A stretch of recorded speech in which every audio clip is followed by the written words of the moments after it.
Okay, well, And we're live. we are. We're going to do something a little different. We're gonna let people guess what our show's about tonight, right? Watch this. Mr. President, Marilyn Monroe.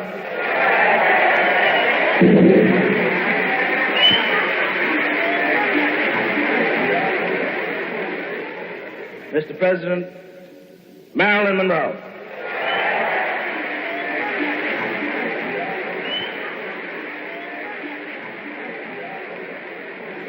Perhaps there has been no one female who meant so much, who has done more.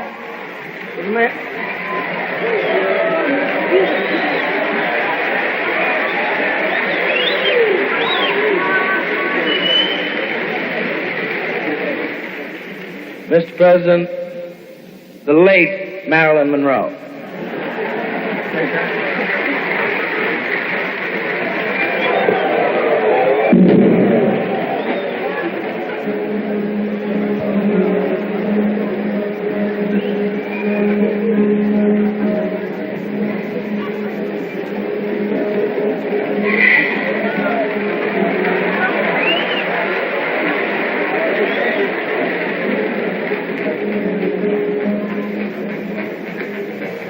Happy birthday to you. Happy birthday to you. Happy birthday, Mr. President. Happy birthday to you.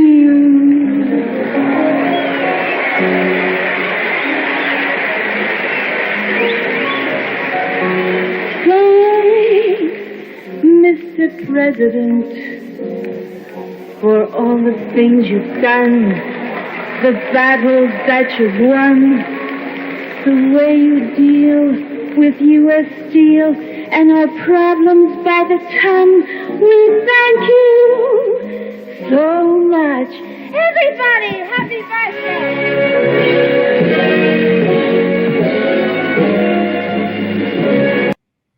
What's the buzz time?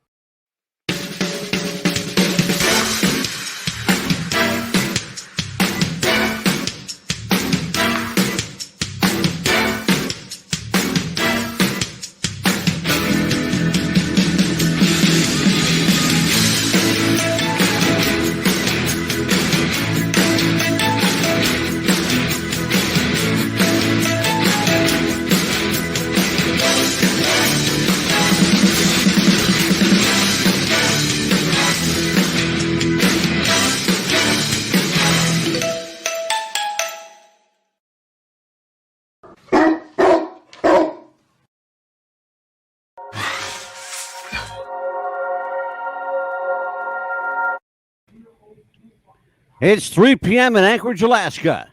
It's 4 p.m. in Los Angeles, California. And it's 7 p.m. in New York City. Hello, everybody. I'm your host, Mad Dog DeCipio, and this is What's the Buzz Popcast, joined each and every week by the one and only Amelia Pitbull Chapman. How you doing, Amelia? I'm good. How was everybody? Well, everybody's good, I guess. I don't know if you're going to have several thousand people out there, but you're going to, are we polling them individually? I'm trying to, making sure everybody's listening in. I'm trying not to. Joined this week by the Arctic Wolf herself. There she is, Melissa, the Arctic Wolf Black. I call her motor mouth, but that's shit. I got the mouth of the South and I got motor mouth. Hey, you're lucky I'm losing my voice. How you doing? How you doing there, Wolf? I'm good. How are you? I'm wonderful. Right. We were having a little powwow, pardon the pun, powwow before the show started, and I just sit back and let these two Gabby Gerties over here just talk, because I'm the only guy on the show, so I went from having the most to say to where I have to fight to get a word in now. Yeah, right. Oh, So, honey, yeah, You well, have you to you've know, always fight. had to fight for it. You Yeah. know that. We've had to even tell him to be quiet sometimes because we wouldn't be able to word talk. well, nobody ever told me to be quiet and live to tell about it. I'm still here. Listen, fucker. What? I'm Anyway, going to welcome plead to the What's fifth the Buzz right about now. podcast. Tonight we have, as you can tell, the show's about Marilyn Monroe. Yet again, we had to revisit Marilyn Monroe. Why? And I guess there are several tiers that we could answer that question on. The obvious first tier would be because she's a fascinating individual. The second tier probably would be she died a mysterious death. And probably the third and most enduring tier is that she epitomized everything that men were looking for in a woman. And that says a lot. And we're going to explore that because apparently, well, I guess I'm thankful that I wasn't a guy in the 1950s because perhaps I would be skewed by loose women, whores, women who just let anybody bed them, and evidently Marilyn was of that caliber. I hate to speak ill of the dead, but the truth is finally coming out about who Marilyn Monroe really was and why she was so. What's the word I'm looking for, Amelia? So, Lonely. what's the word? I would say loose. No, I think the word I'm Lonely. looking for is she was so despondent for love. Lonely. This is a woman who was looking for love. Craved Like love. like the song says, looking for love in all the wrong Wrong places, I suppose. places. Mm-hmm. And meeting the Kennedy brothers was the epitome of all the wrong places. Mm-hmm. For lots of reasons. We're going to talk about those scumbags tonight, too. Fuck the Kennedys. And don't forget You that know? when we did the Marilyn Monroe show before, guess what came out on Netflix? The movie Blonde. Yeah, Blonde. We're going to talk about that. Mhm. What I want to do right now is we're going to do something a little different tonight. I'm going to start the show off with something that I put together today. And I also gave each of you a text copy of what you're about to see. Mm-hmm. So let's take a look at this. And I'm going to stop this along the way, okay?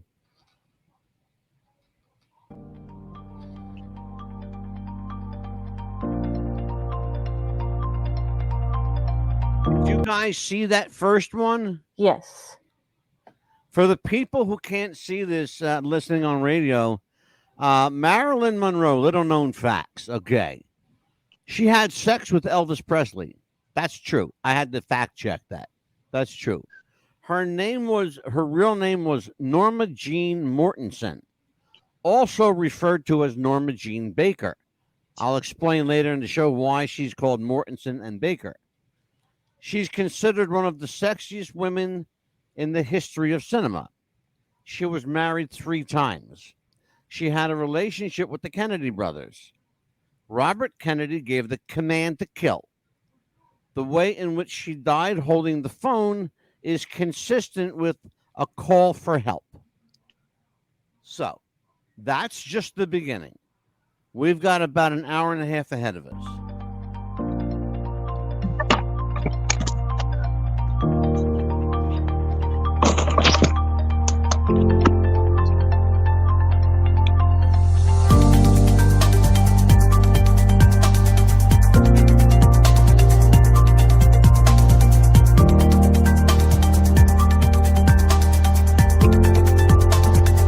Did you guys know this, that Marilyn Monroe had 2 plastic surgeries on her nose That's the first time and her heard of that. cheeks? Yeah. Her medical records sold for $25,000. Wow. I can't make this up. Somebody paid 25 grand for 2 pieces of paper about her nose job and her cheek job. This is like the kind of craziness we're talking about.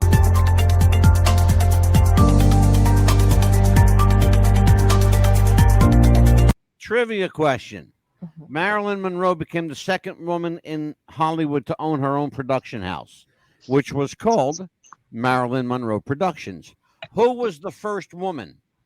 Lucille Ball. You're absolutely right. You're absolutely right.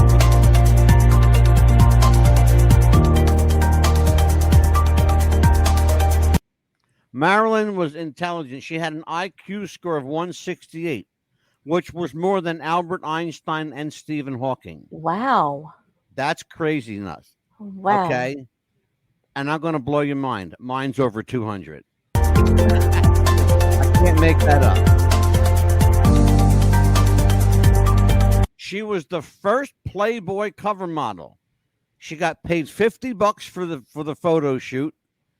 And Hugh Hefner, who the owner of Playboy, Hugh Hefner later bought the picture for $500 and earned billions for her photos. Billions. And that's not an understatement. That's real.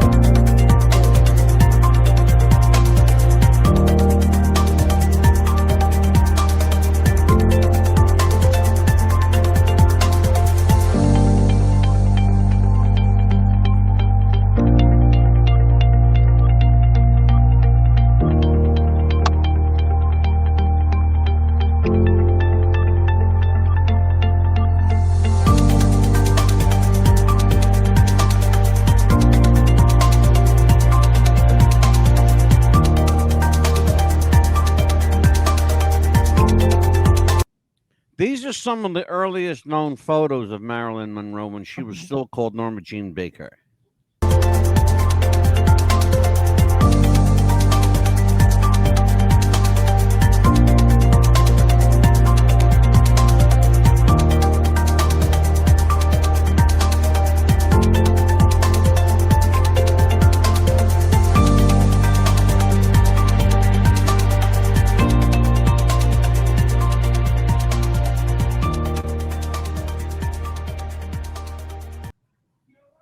It's interesting. They said she was the sixth, the number 6. I can't believe I'm like laughing. The sixth greatest female actress according to the American Film Institute. I want to know who the first 5 were. I know, right? Who the hell were the first 5 if she was number 6? And it says that That's probable crazy. suicide, right? Is what they said her cause of death was. Probable suicide. What do you? No, wait, hold on, no. One of the What are you doing? slideshows said that. What are you talking about? When you were doing the I'm talking about the slideshow. American Film Institute. All right. Okay, what are you saying? I'll go back to that in a minute. Because I'll now just- you got me all bum puzzled here. What are you speaking about? No, I was going to go back to one of the slideshows. I thought I had seen that. It Oh, said you got to tell probable me that you're suicide. going to go back to the slide. All right, well, go ahead. Now it makes sense. Yeah, one of the Because slides. you have to understand, folks. Amelia the Pitbull Chapman, she does this kind of shit to me every week. Like out of the blue, she'll say something. Nobody knows what the hell she's talking about, but we got to reference it 3 weeks ago to know what she's talking about now. Sure. Okay, so what are you talking 3 about? seconds ago. No. One of the slides I thought I had seen, it said probable suicide that she Yeah? had died from. So it's still probable suicide. It wasn't actually labeled suicide then, like everybody's saying. I don't think the word suicide should even enter into the equation. Here. Exactly. Yeah, I would say it should be absolutely not. murder. Oh, Still. absolutely murder. Mm-hmm. And I think we're going to prove it. Mm-hmm. If we haven't the last time, you know. Yeah. Let us talk about what we're talking about here. Marilyn Monroe, often referred to as Norma Jean Mortensen in sub-publication because of her birth mother. She later took her mother's maiden name of Baker and became known as Norma Jean Baker. You'll find a lot of people refer to her as Norma Jean Mortensen because that was her legal birth name. All right. We should tell people that Marilyn Monroe was given up for adoption at birth. And Baker was the name of her adoptive parents. It was Norma Baker and Fred Baker, who were her adopted parents. Yes. You're going to find out through the course of this that a lot of particularly older Marilyn history was wrong, because you remember back in the day, they went on the word of the studio execs to put the information out. But often what they were doing was creating a bio for that person, a fake bio. Yes. That's why you know that like a lot of people back in the day didn't do what they claimed to have done, you know, because the studios created this life, this fake life for them. Case in point, George Reeves, Superman. Okay, we talked about that on the show we did on George Reeves. You know, who killed Superman. Correct. They made up a whole life for that guy, you know, and it's hard to, you know, Elvis Presley said it's hard to live up to an image. It is. You know, it's hard to live up to an image. Norma Jean Baker was named after a movie star. Her name was Norma, and Norma Jean Baker's mother had fame on the brain early for her daughter. She chose Norma as her first name after actress Norma Talmadge. Now, if you don't know who Norma Talmadge was, she did a lot of the werewolf movies with Lon Chaney Jr. And she did Frankenstein with Bela Lugosi. I mean with Boris Karloff. I'm sorry, Bela Lugosi. But I mentioned Bela Lugosi because she was also in Dracula. Norma Talmadge was the face of the 1940s horror genre for quite some time, for most of the 1940s. Her first marriage was an arranged marriage. She married. Does anybody know who she married? Was her next door neighbor, the Marine. It was her. It happened to be her next door neighbor, but it was also her high school sweetheart, James Dougherty. 1942. The couple married after her 16th birthday. They dated just a couple of months, and when she turned 16, they got married.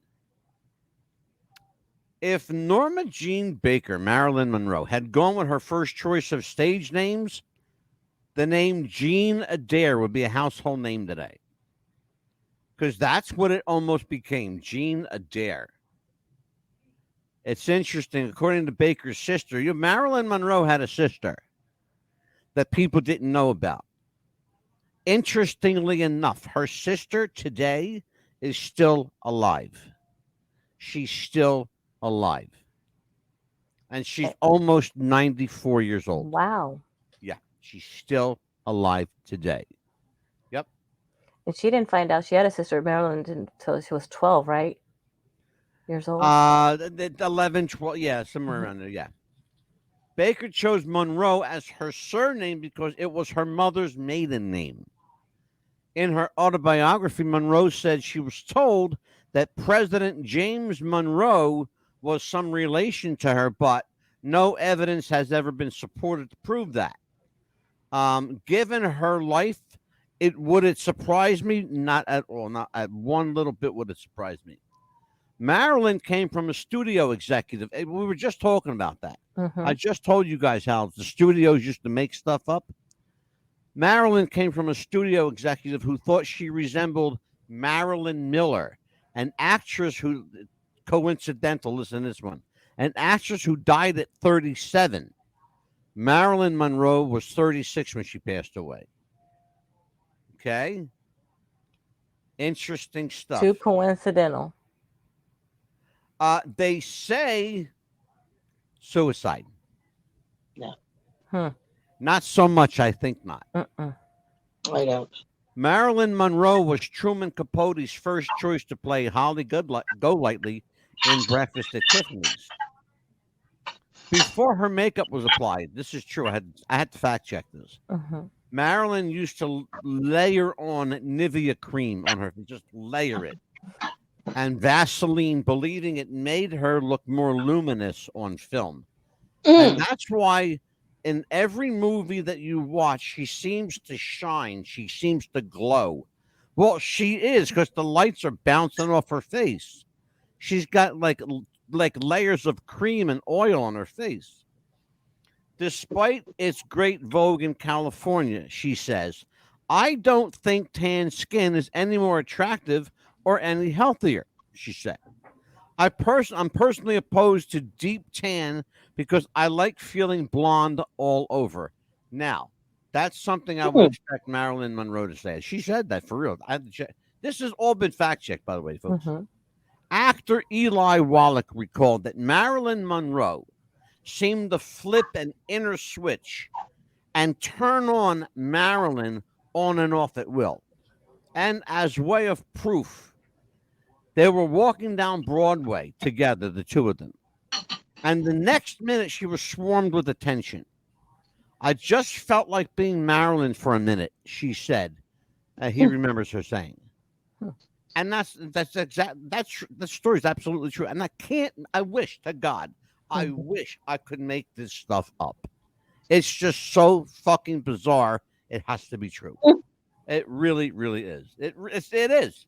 Photographer Sam Shaw often heard her. Here's another thing.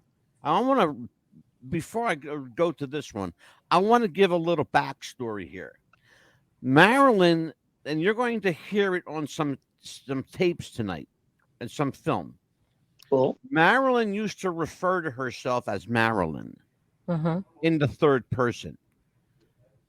Fast forward to this comment. Photographer Sam Shaw often heard her critiquing, quote, Marilyn's performance, unquote, in movies or at photo shoots, making comments like, she wouldn't do this. Marilyn wouldn't say that. Because she was always aware that she was Marilyn Monroe, but she was Norma Jean Baker.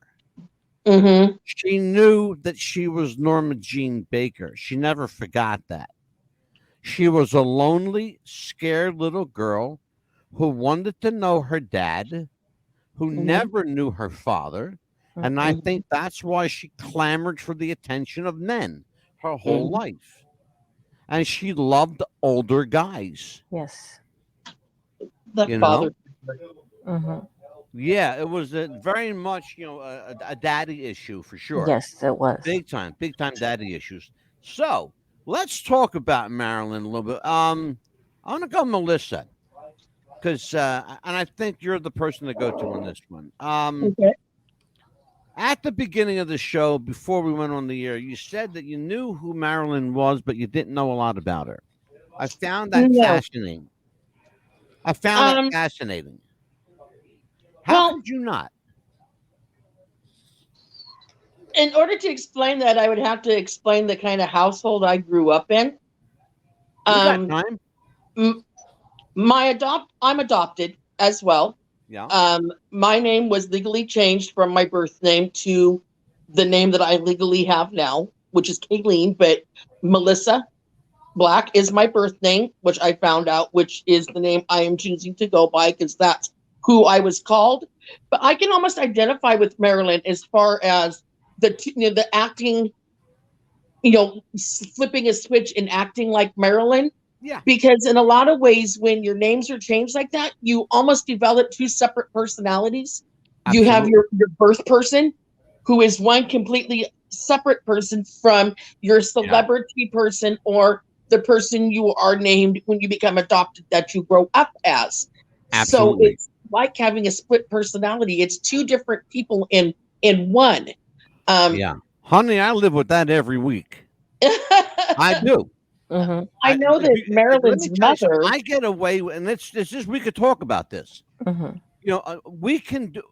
I don't know if you notice, but everybody who comes on the show, I give them a name. Mm-hmm. There's a reason I do that, because we can get away with saying certain things as these characters. That saying these things on the street as Angelo DeCipio or Amelia Chapman or Melissa Black would get us arrested. Yes. But I'm protected not only by the Constitution of the United States, as are you, We have at our disposal the freedom of speech and freedom of the press. Okay. But we also have the unique ability, because we are in the quasi entertainment field, we can live vicariously. I can live as the Mad Dog, Mm-hmm. you know, and Amelia is the pit bull, and you're the Arctic Wolf. It's like having 3 personalities. Yeah. Exactly. Yep. Exactly. Yep. And they say we're not So screwed I up. understand that well. I Yeah. understand that well. It's interesting to see, however, how Marilyn would choose to use it to her advantage from time to time. And it seems to me, Amelia, as she got older, she did it more and more. And we Yes, she have to did. remember something. When we say an older Marilyn Monroe, she died when she was 36. Yes. She was a young woman, okay? A young woman. Yes, she was. You know, had she lived today, she'd be, oh God, I don't know, near 100 maybe? Yeah. At least that. Wow. Yeah. You know, at least somewhere in that ballpark for sure. Mm-hmm. But we're talking about, you know, a woman who died, what, 60 years ago? Mm-hmm. Okay. Yeah, she'd be somewhere around 96 years old now, almost 100 years old. Mm-hmm. But she was a young woman. She never had a chance to live to be an older woman. That's sad. You know, it is sad. There are so many speculative stories regarding the whereabouts of Marilyn. Did she die? Who killed her? Was it a suicide? Was it murder? Did she get pulled into WITTEC, what they used to call witness protection? Did she get pulled into WITTEC? Okay. Was she fearful of her life? Who put her in WITTEC? Did the Kennedys protect her rather than kill her? You know? Did someone protect her rather than did someone protect her from the Kennedys? If someone did, I think I know who that person might be. Yes. You're going to hear from that person tonight. Yes. In fact, you know what? No time like the present. Right. Let's do it. Let's go there. In the final years of Frank Sinatra's life, he often found himself reminiscing about his many loves. One of the relationships that affected him the most was with Marilyn Monroe. You get where we're going with this one? While the circumstances surrounding Monroe's fateful death remain somewhat mysterious, Sinatra's close friend and former road manager, Tony Appadisano, recalls how Frank believed she was murdered. According to him, Sinatra never fully recovered from her death either. Appadisano claims that while Sinatra and Monroe were very close, they weren't lovers, as some have speculated. Sinatra found Monroe charming, beautiful, and funny, but he also recognized she was deeply troubled, fragile, and vulnerable. He couldn't just sleep with her and walk away as some people could. He was far too much of a gentleman for that kind of thing. Even though they weren't intimately involved, Monroe did confide all her deepest, darkest secrets with old Blue Eyes. She shared with him things like the scandalous details of her affairs with John F. Kennedy and Robert F. Kennedy, for starters. Now, stop right there. Okay. Think about what this narrator just said. Okay. You've got the most popular actress in the world talking to the most powerful entertainer in the world about the most powerful men in the world, the Kennedy brothers, okay? Or singularly, the most powerful man in the world, the president, okay? Yeah. At the time. That's a recipe for disaster on every level. Not on any level, on every level. All right. You bet. Okay? But it gets better. Let us continue. When those affairs abruptly ended, Marilyn disclosed to Frank that she didn't understand why they cut her out of their lives so completely once she stopped sleeping with them. About a week before she died, Monroe spent time at the prestigious Cal Neva Lodge right outside of Lake Tahoe. Frank had controlling ownership of that establishment at the time. What the rest of the world was oblivious to was the fact she was there to spend a little alone time with her ex-husband Joe DiMaggio, who was staying in the area as well. She even planned to announce she and the baseball legend had gotten back together via a press release a week later. The press, not knowing what the big announcement was all about, assumed she was going to share the juicy details of her relationships with JFK and RFK. But according to Appa DeSano's memoir, Sinatra and Me in the Wee Small Hours, Marilyn would never have spilled the beans on that topic because she still had feelings for John. Frank apparently believed that if she had never called that press conference, she very well could have lived a lot longer than. Let's talk about that. Amelia, you remember the show that we did on JFK and Marilyn Monroe? Yes. Okay. The one thing that we kept going back to was, what did she write in that book? What did she write in her diary? How come the diary was never found? Well, we just heard a convincing argument for what might have happened, but a contradictory argument for what might have happened. Because what we talked about, what we had believed up to that point was that Marilyn was going to spill the beans on her affair with John and Bobby Kennedy.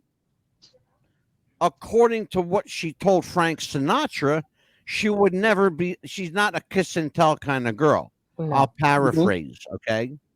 So here's my question to either you or Melissa. Was it worth losing her life over calling a press conference, teasing the idea of a tell-all book? Or should she just have gone out and said, you know, Joe DiMaggio and I are going to get married again? You heard what the guy said. If she had said, yes, we're going to get married again, she might be alive today. So your thoughts and opinions, or am I reading more into it? No, I think you're reading it exactly the way it is. You know that old expression, if it looks like a duck and it quacks like a duck, it's a duck. Yeah.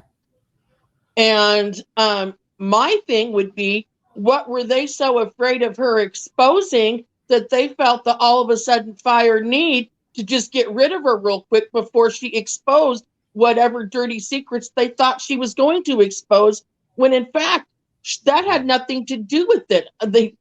Well, Melissa, she was, that's she was exactly killed to cover their rear end.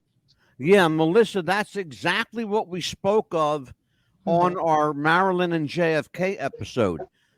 It was widely speculated. I would say. Would you agree, Amelia? Yes. It was widely speculated that she was going to just unload, and apparently didn't care who read it, who saw it, and was sure enough of herself that she honestly didn't care. No, She seemed to have this protective veil on her for a bit. And now, knowing how Frank Sinatra felt, I'm wondering if that wasn't her protective veil. You have to remember something.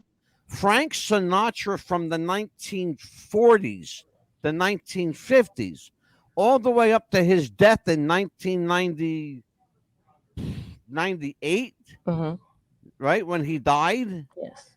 All the way up to that point, he was the most powerful single man in show business. Nothing got done unless Frank gave his okay on it. Yeah.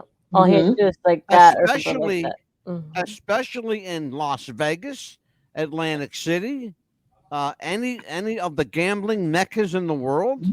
Well, was it not rumored that Frank Sinatra actually had ties to the mob? He absolutely had ties to the mob. Oh yeah, that was and was had his pictures main with them. thing. Oh wait, I'm going to give you the best part. Here's the best part. He testified before the Nevada Gaming Board, and it's all on video. You go on YouTube and watch it. He testified in front of the Nevada Gaming Board, and he had pictures with mafia from all over the world. Wow. Okay, wait a minute. They said, have a nice day.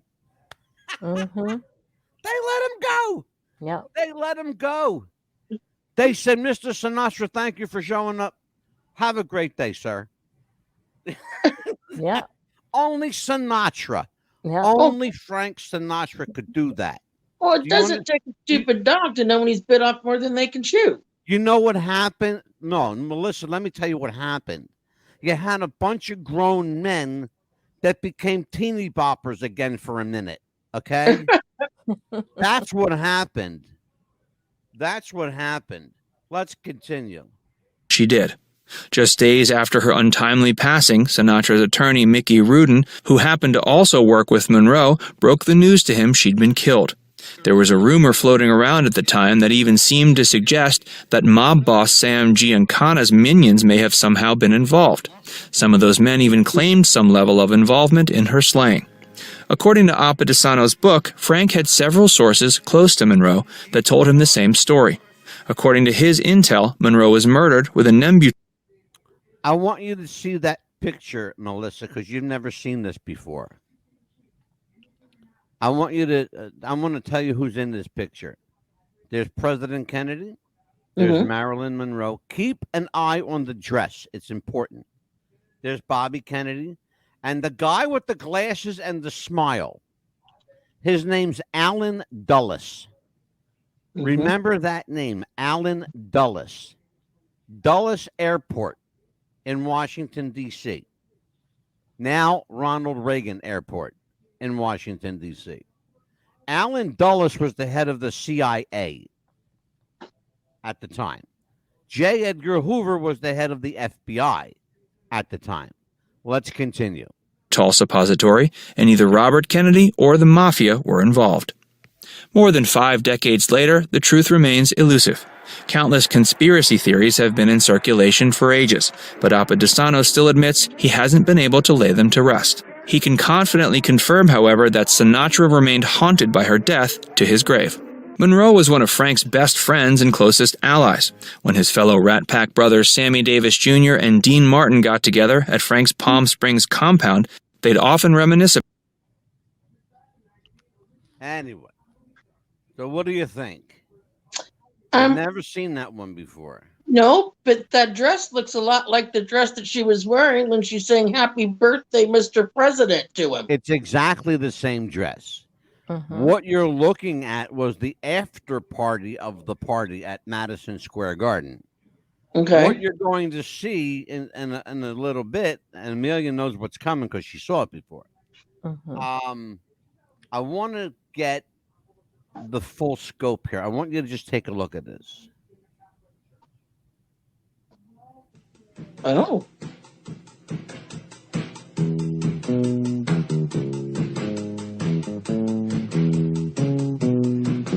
Well, where, oh, where can my baby be? The Lord took her away from me. She's gone to heaven, so I got to be. I want to show you that picture again. You see that photo? I have the original. You're going to see it tonight. Heaven, so I got to be good, so I can see my...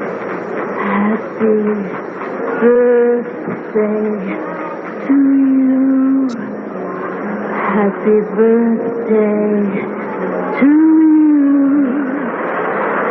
Happy birthday, Mr. President. Happy birthday to you.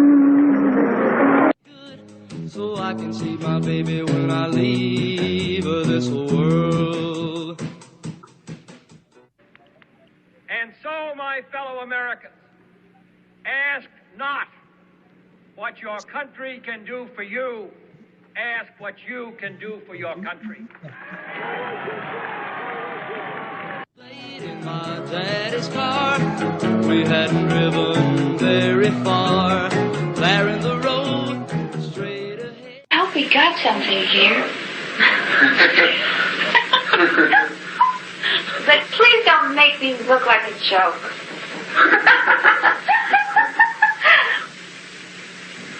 The car was stalled, the engine was dead. I I couldn't stop, so I swerved to the right. I'll never forget the sound that night, the crying tires, the busting glass, the painful scream that I heard last. Well, where, oh, where can my baby be? The Lord took her. Okay. You've seen that those photos before? I'm sure there's some you haven't seen. You're going to see some more. So let's talk a little bit about who Marilyn Monroe. Who was Norma Jean Baker, Amelia? Well, let's see. Her before she was an actress, she was just a lonely girl looking for attention. Actually, wanting to find out who her father was, and then became an actress, still wanting to find out who her father was.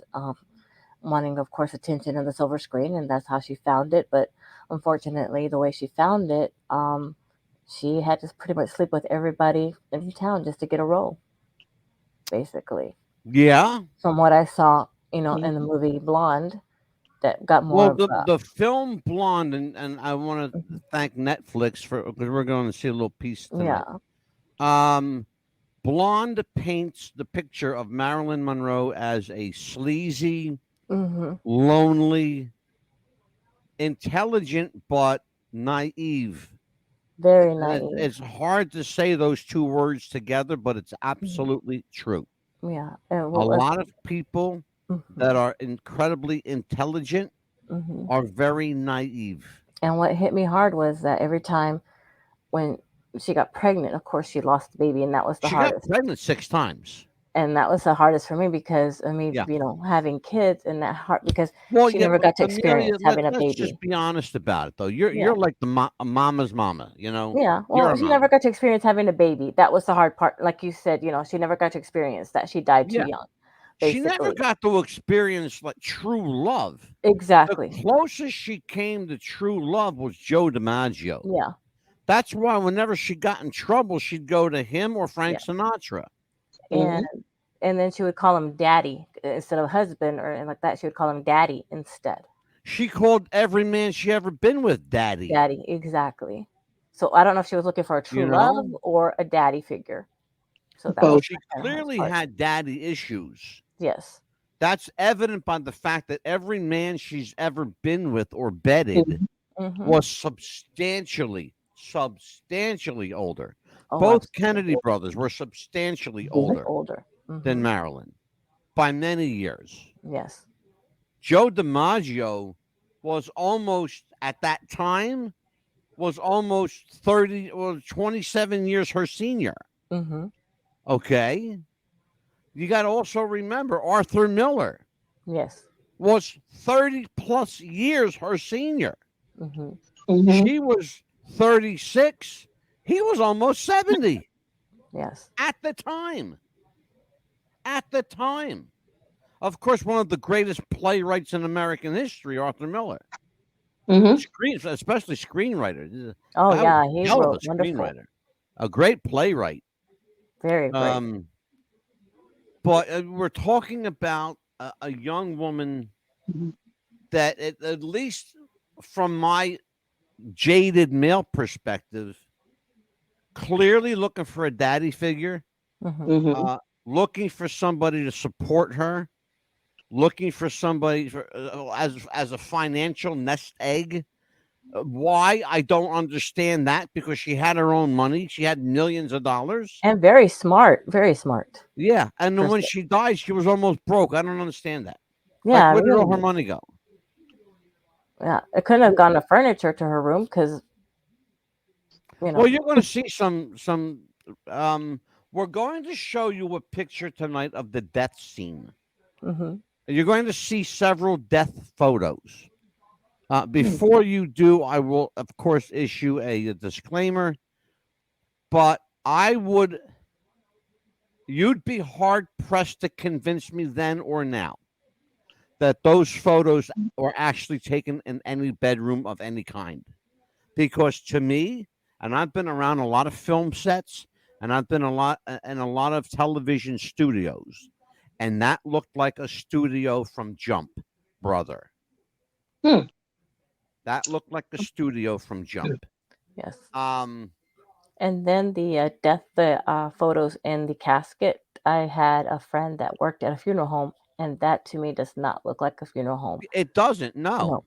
No. Melissa, what do you know about this tattered life called Marilyn Monroe? Well, you had mentioned about you couldn't understand her thing with the older men. As young girls, the first thing that we ever learned about love is from our fathers.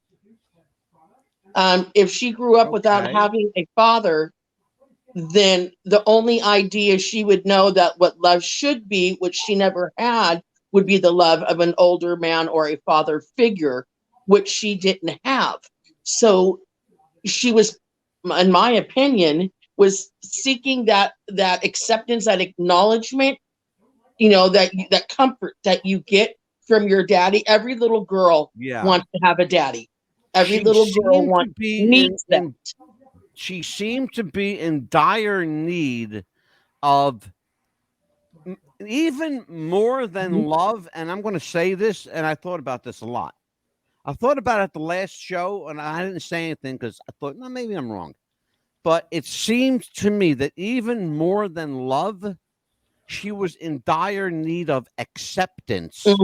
Yes. Because to me, it seemed, and you guys agree with me? Absolutely. I was going to say that too in the last show. It seems to me that she could have got love from anybody. Exactly. But one thing she couldn't get from everybody was acceptance. You're going to see some stuff tonight. And it's interesting. She had this reputation of being kind of a drinker, party girl, for lack of a better word, right? Yes. It's funny though. She was never really known as a pill popper. All right. She was known as a drinker because she liked to drink, and she never liked to mix anything with her drink. She just liked to get drunk and fall asleep. If I might. Interesting though. One thing that I did find very interesting, actually, Marilyn Monroe hated being in front of the camera. She hated it. She hated being in the spotlight. Yeah, I gave you guys that. For as much as the camera loved her, she hated it. Yeah, and I gave you guys why she drank so much. I gave you guys tonight, you and Amelia, a list of kind of like a shadow list, I call it. You can, kind of follow the show with it. And that's one of the things that I pointed out in my research. That's all that stuff you have is from my research. She was incredibly uncomfortable in front of the camera. So much so that a couple of drinks would loosen her up. She knew that, first of all, she could never pop a pill on set because there were several people on a movie set. They're called insurance adjudicators. Okay. Every actor, every actress, everyone on a film set has to be insured. You can't make a movie unless you're insured. And there's a reason for that. God forbid if something should happen to you on the set. Okay? And I'm going to point out some examples. If something should happen to you on a set during filming, the insurance company is going to pay out a lot of fucking money. I'm going to give you the quintessential case in point. You're familiar with a film called The Twilight Zone. There was an actor, very respected actor at the time. His name was Vic Morrow. Vic Morrow starred in a television series in the 60s called Combat. Okay? He was a beloved actor. He was also in a film called The Bad News Bears. You might know that one. Vic Morrow was a legendary actor, beloved, award winner, the whole bit. He was doing a film called The Twilight Zone. And there was a scene where he has to rescue these two children from a rice paddy in Vietnam. Okay? As he goes to rescue the children, the helicopter hovering above suddenly putters out and crashes on them and kills them instantly. Oh my gosh. And they have the film of it too. It happened. They have that film on YouTube. Oh my God. Yeah. The insurance company Lloyd's of London ended up paying out $500 million to them. Wow. Not only to the families, but to the production company, the movie studio, the director, the producer, the cast and crew. It cost them. They paid everybody. Wow. Holy cow. $464 million, almost $500 million. It cost them because 3 people died, 2 children, and their parents were on the set and watched their kids die. Oh man. When a helicopter literally crashed on them. Sad. Oh no. So you're going to see something tonight, and I want you to watch this because I'm going to play it for you now. This is from, of all places, this is from TikTok. Watch this. Honey, did it ever occur to you that some people just don't care about money? Please don't be silly. We're talking. Here's something you didn't know about Marilyn Monroe's death, is that after she was found by her doctor, lying on her bed, dead, with a bottle of sleeping pills right on her nightstand, Robert Kennedy, brother of President Kennedy, was with her the afternoon before she passed away. How ironic. That's true. Mm-hmm.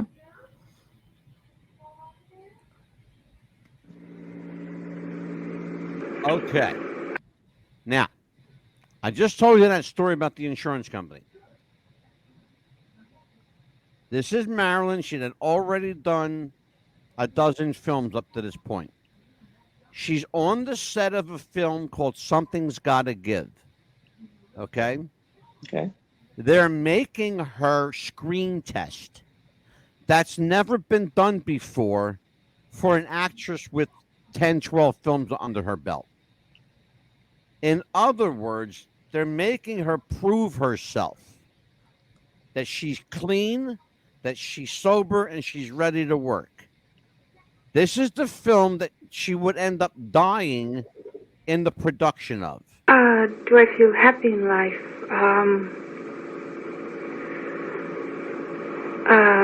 Let's see. Let's say I hope I'm finding happiness. All right? Well, for me, if I can realize certain things in my work, I come the closest to being happy, and I can say that also about my life. Well, it only happens, I think, in moments, sometimes when I'm working, and I'll be able to fulfill a scene truthfully, and then I think I'm the happiest. Well, I find it very stimulating to keep studying and working, but I'm not just generally happy. If I'm generally anything, I guess I'm generally miserable.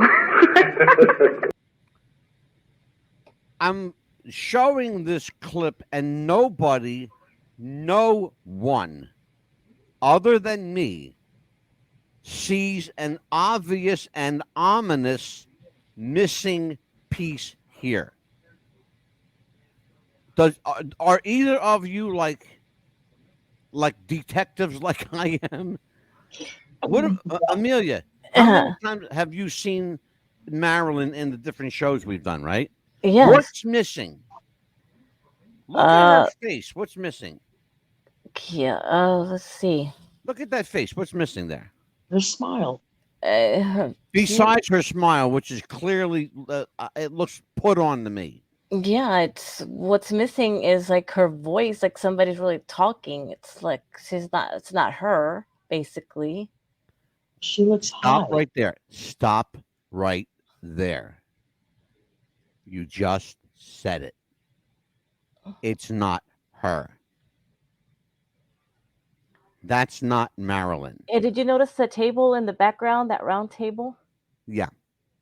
That's that movie set. Yeah. That's not Marilyn.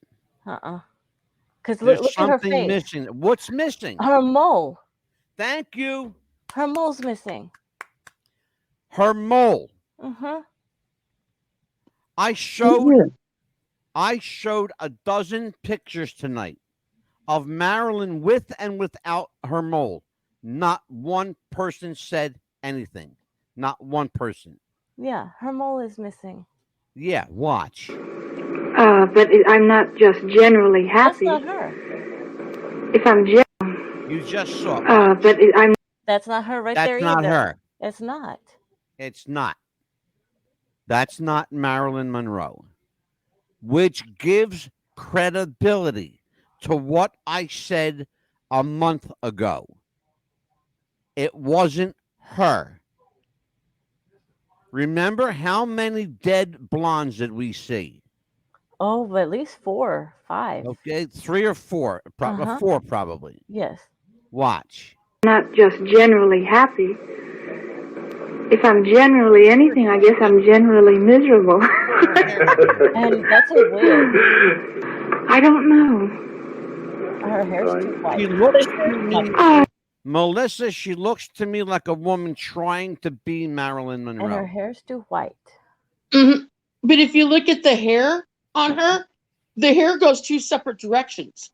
One cut, it's going to the right. The other cut, it's going to the left. Yeah. Yeah, it's a wig. I don't think it's real hair. I think it's a wig. Mm-hmm. I don't think it's a real hair. It's her real hair at all. In fact, you're going to see another clip here shortly where it's pretty well. I think it's pretty well established that it's a wig, like Amelia pointed out. Watch. Sometimes I think. I don't know. I think sometimes I do, sometimes I don't. Which is natural, I guess, for everyone. See, she keeps doing that. She keeps blowing that hair up. People who have real hair don't do that. They do this. They do. They push the hand through it. People who have a wig that's sprayed in place, because that's got Aquanet all over it, baby. I don't care what anybody says. Would like to be more sociable than I am. On some days. Sometimes I'll chat when I'm not pleased, but sometimes the work itself requires more that I'm quiet and to myself more. And other days, like doing a musical number, I try not to get too I like to be more outgoing because that's what I have to express, and so I try to keep it general. I try to. Even if I feel like it or not, I'll try to make the effort to make contact with people around me. Yes, because I could easily be alone. It doesn't bother me to be alone. Some people I know, they don't like to be alone. I don't mind it. I need it as a rest, and yeah, it kind of refreshes myself. Yeah. And a rest. Yes, I think there's 2 things in human beings that they, as I think there is in myself, that they want to be alone, but they also want to be together. You know? Because I think I have also a gay side to me, also a sad side. And I think that's the way with people also. But there is something in people where they need solitude for a while. It's like they're auditioning a Marilyn Monroe. Yeah. And they're trying to find the right one. I don't care. Nobody is going to convince me that that's Marilyn. No. The mole is missing, and it was missing on at least a half a dozen photos that I showed you. Yes. But nobody even noticed. And you notice her face is thinner than the real Marilyn Monroe? Exactly. She's skinnier than the real Marilyn Monroe? Yeah. Because back then, she had a fuller body. Yeah. Compared to she had now. A fuller face. Yes. Her lips were fuller. Mm-hmm. What's that, Melissa? Her lips were fuller. Marilyn Monroe had full lips. That Yes. girl's upper She had lip a was fuller Exactly. figure. We are going to, and I want to do this. And I have to legally do this. Yes. So folks, just bear with me a minute. Some viewers may find the following video disturbing. Viewer discretion is advised. You're going to see some images that may be bothersome. You are going to see some death photos, some morgue photos. The photos all come from, and this is the hard part. I can't even explain it to you. I'll try. All of the photos that you're going to see, the death photos, the morgue photos, the funeral parlor photos, all come from the official Marilyn Monroe files, FBI files. Okay? I can't explain it to you. They're not all Marilyn. I don't know any other way to explain it other than the woman who you just saw in that last film. There's a photo here you might recognize. That's all I'll say.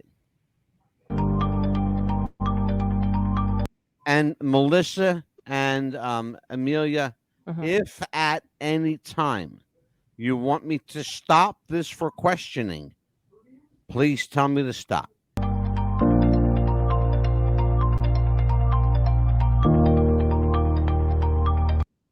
Okay. This is what we were just talking about. JFK files reveal that the FBI warned Robert F. Kennedy about a book claiming that he had an affair with Marilyn Monroe and was at her home when she died. Okay, let's dissect the truth. The truth is, yes, he was there the day she died. Absolutely true. There are witnesses to it.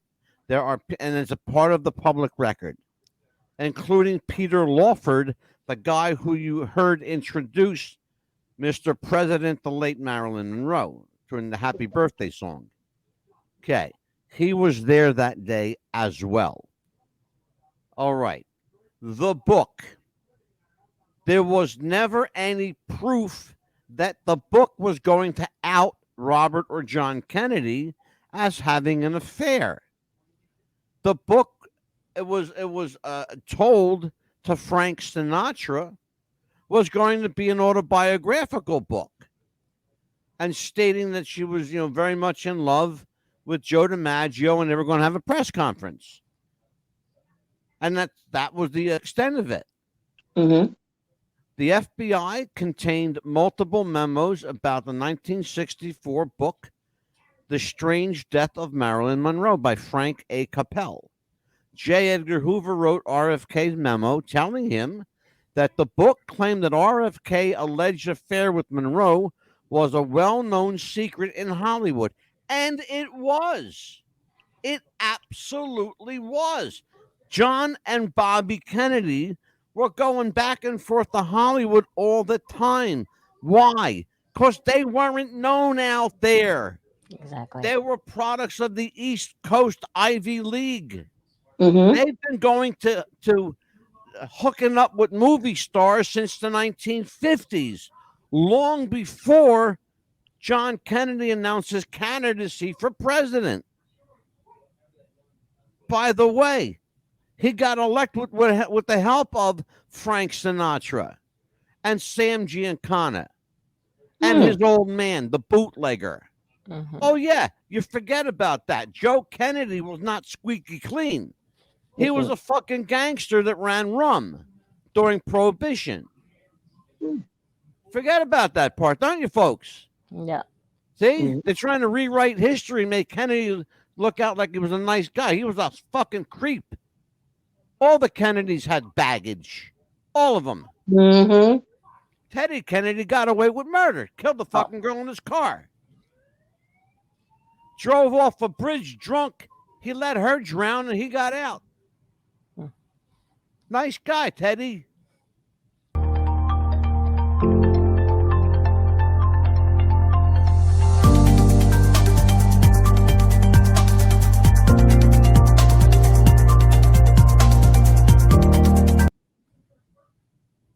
Amelia, look at her face. Yes. Full lips and a mole. Right there. I could see that on her left cheek. And the most important quality that made Marilyn Monroe, those bedroom eyes. Yes. That the guys fell in love with.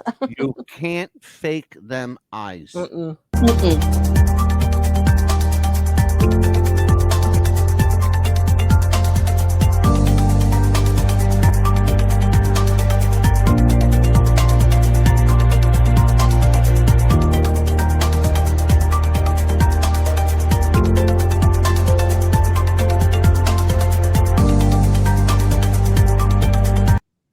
Okay. Melissa, you saw the happy birthday dress. There's the same dress. You saw that picture I showed you? Okay, watch. Yep.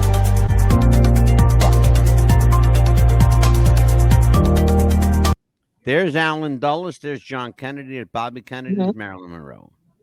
The library they're at is actually at the Waldorf Astoria in New York City.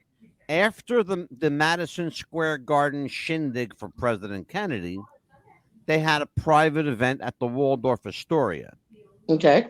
Then one of the grandest hotels in New York. It's now a former shell of itself.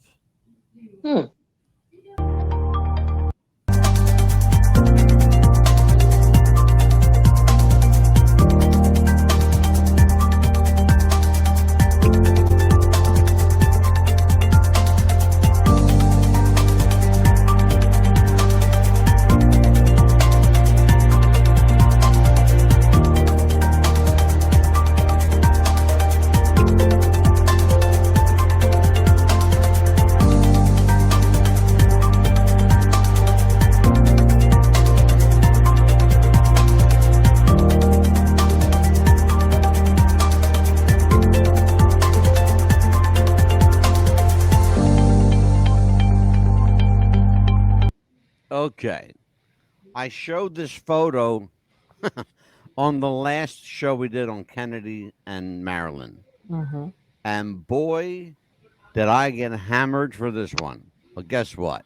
I don't give a fuck. I'm showing it again. That's a photo from the National Archives. That is an actual photo. That's the same dress. That's John Kennedy. You see where his hand is? Okay.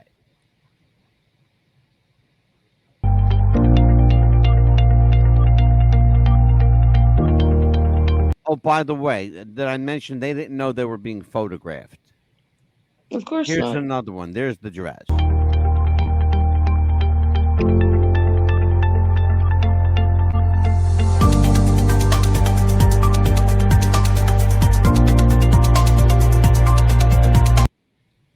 Take notice where her hand is. How convenient. And she wasn't saying, "Hi, Mr. President." Okay?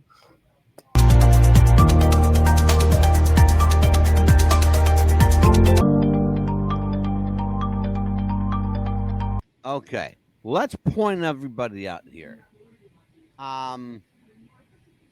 Let's see here. There's Marilyn. The guy with the tall guy in the back with the striped tie. I don't know his name, but the guy next to him is Alan Dulles, the bald-headed guy. I believe. God, who is that? I don't know who these people are. I thought I knew who they all were. I know that that's Alan Dulles and that's Marilyn.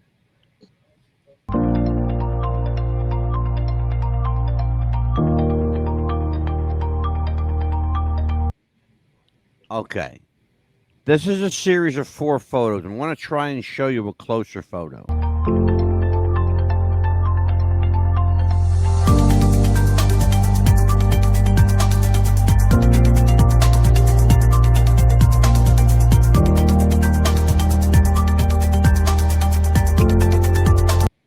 Okay. Here we go. This is the first.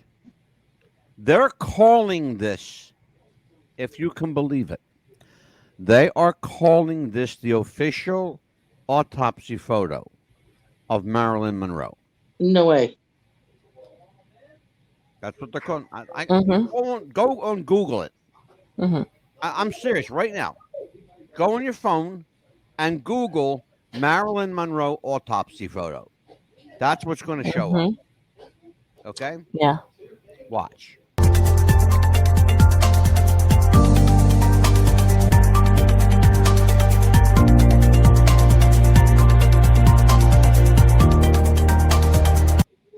Oh, wait, how convenient. There's another one. Mhm. Okay? Hold on.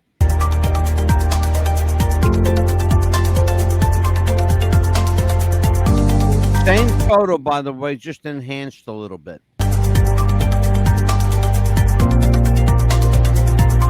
Okay. I wrote on here, and you remember this last time, Amelia. Yes, I do. Who is she? It's not Marilyn. Well, it's in her official file. It's from her official FBI file. It says Marilyn Monroe. Autopsy photo. It gets better. Let's continue.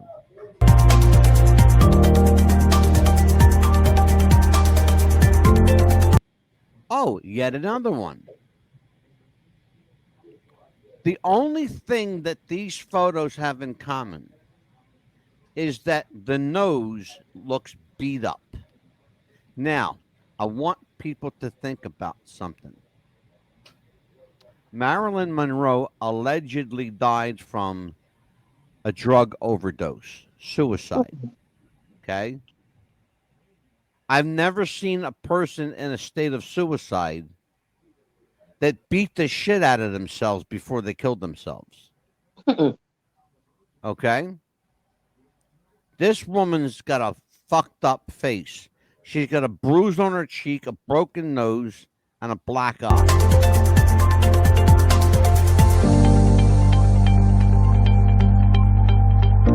Now it's going to get interesting.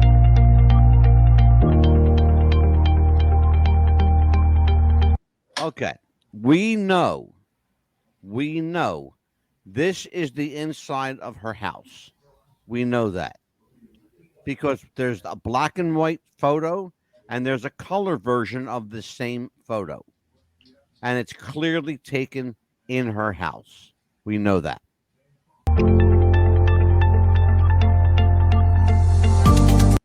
Okay.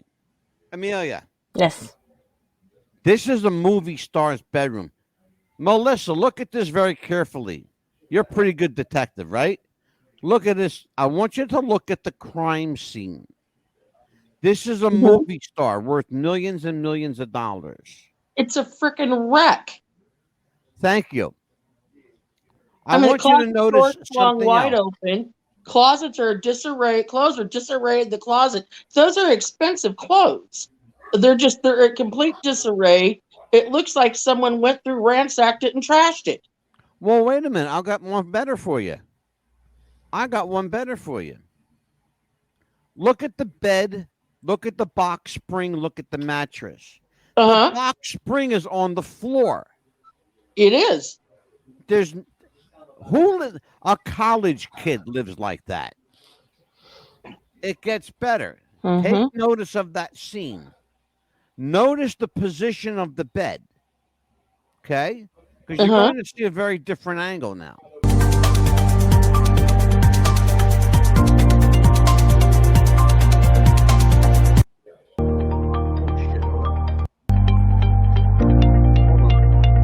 I jumped way back.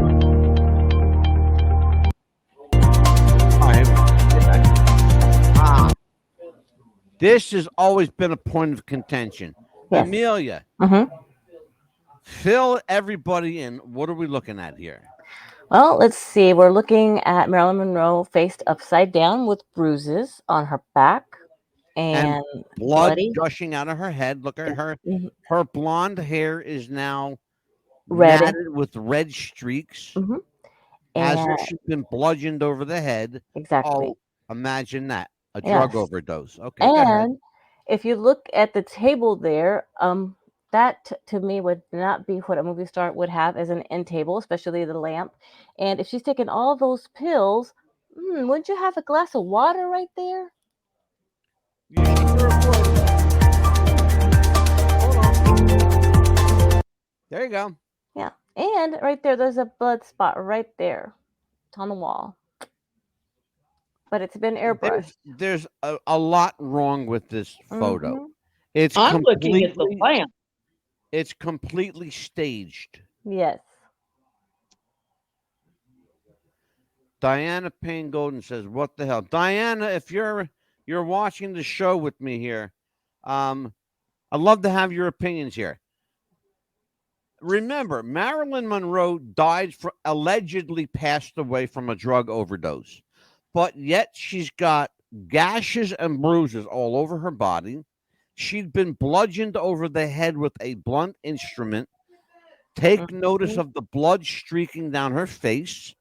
Look at the big red blood mark where something clearly struck her. Look at the obvious and clear airbrushing that is done in this photo. Again, this was done before Photoshop was invented, but they did have airbrushing. That was the way to enhance photos back in the day. And there's clearly signs of obvious airbrushing in this photo. The other thing, this is a movie star worth millions and millions and millions of dollars. She's got a $5 tray next to her with a $2 trash can with a lamp that probably cost about $5 that she probably could have picked up at any, secondhand store. All of her shit is on the floor. Her box spring is not up on, a riser or a 4-post bed like you would expect. It's on the floor with a mattress on top of it. Are you kidding me? Also, there's no pictures on the wall. No, there's nothing. Exactly.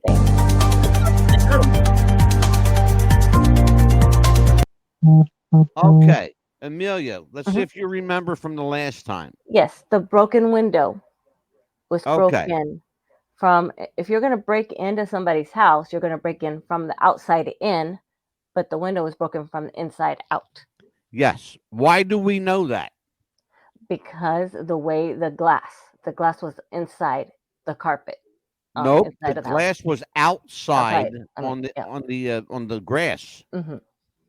No, it would be on the glass would be on the carpet if they were outside breaking in. Yeah, that's right. It's But outside of the somebody grass. was on the inside Mhm. and broke the window to make it look like a break-in. Mhm. Or trying to get out. Yes.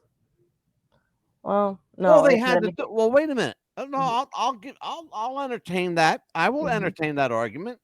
Okay, get out from where to go where? Because if they wanted to get out, and I'm going to show you a very easy way they could have got out. Let's continue.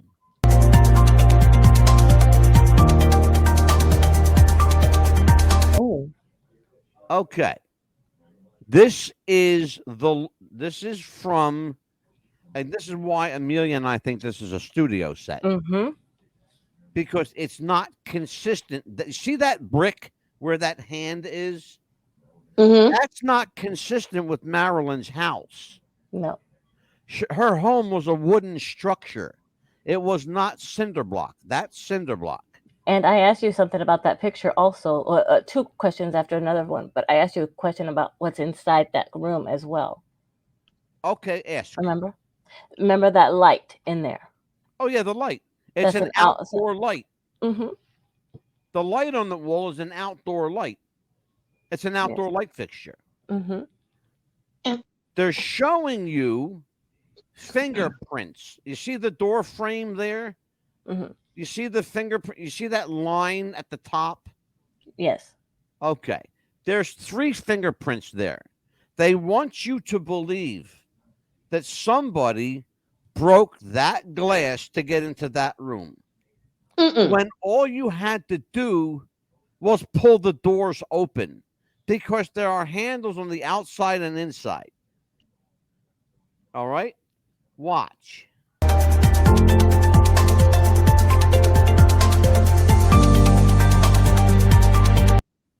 Okay.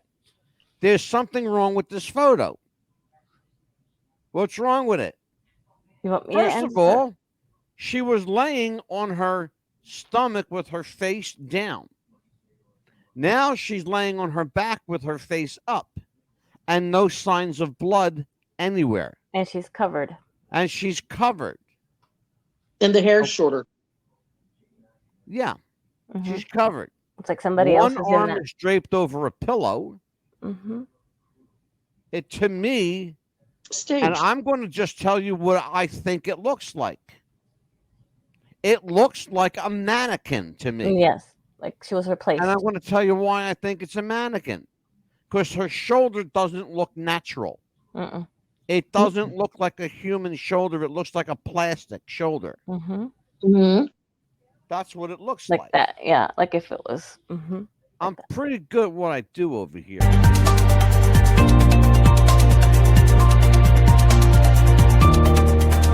right. Melissa. Yes. Your question is answered. They didn't have to break the window to get out. There was the door. There's two shots of the same door, two pictures of the same door.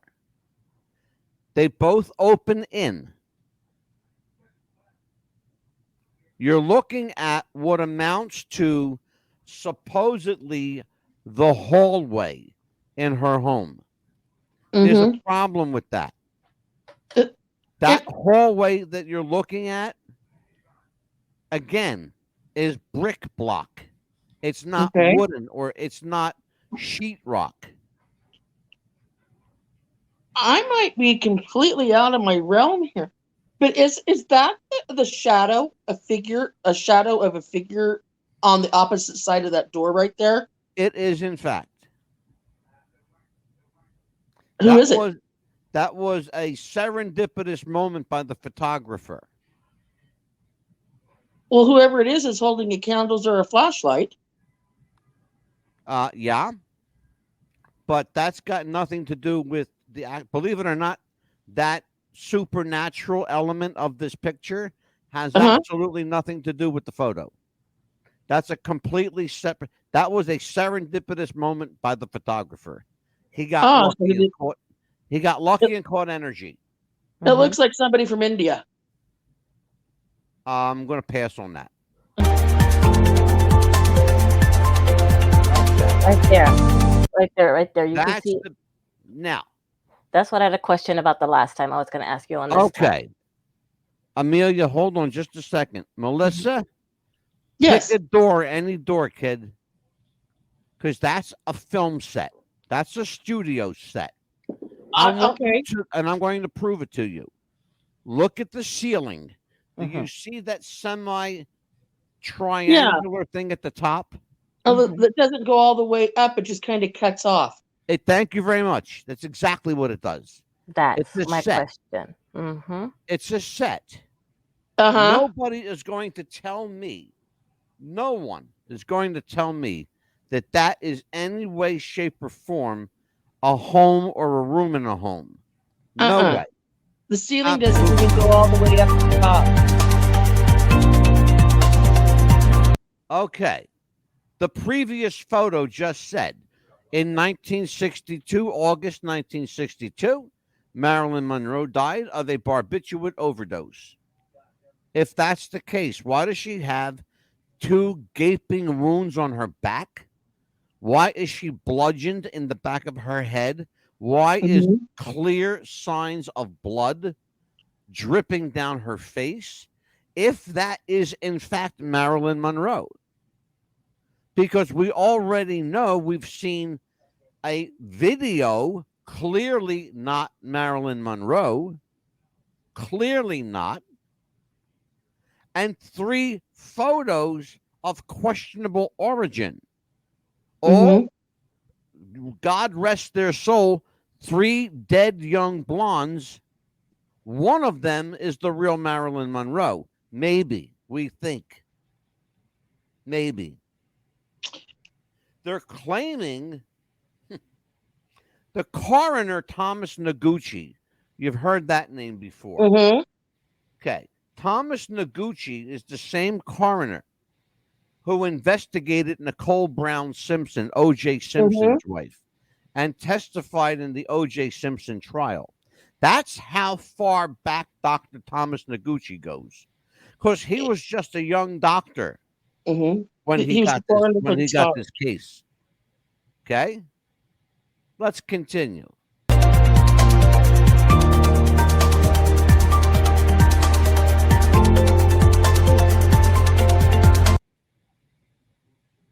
What do you notice about that photo? Anybody? I've seen it, so I'm gonna let Melissa answer that one. Oh, there she is.